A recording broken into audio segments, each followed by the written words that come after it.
Hello, what's up, everybody? How are you? Welcome back to another latest update video about a Bitcoin, guys. So, now in this video, I'm talking about Bitcoin technical analysis and price prediction for BTC, guys. You can see here BTC is now again on $20,000, guys. And if we talk about the previous last 24-hour low and high in last 24 hours, so 19.617 is the lowest and 20 is the highest.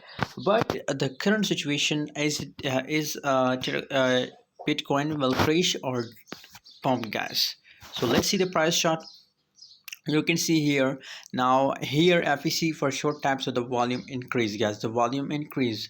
So that's why you can see as a result we see this pump, guys. But after you can see after volume, and now the market is completely in a crash direction, guys. Now it will, the volume is also decreasing, guys. And from a price chart you can see here this bearish candle.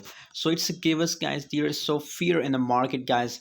I recommend for my audience, guys, that now it's only focus on the short position in the market, guys, because the volume also decrease, guys. So it's best time to trade in a short position Bitcoin, guys.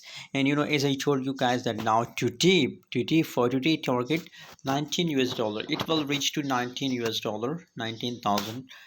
So it's very easily target. Now it's crashing completely, guys, in the market, guys. By the way, what's your opinion about Bitcoin? Please share in the comment box, and don't forget to subscribe channel for more update videos.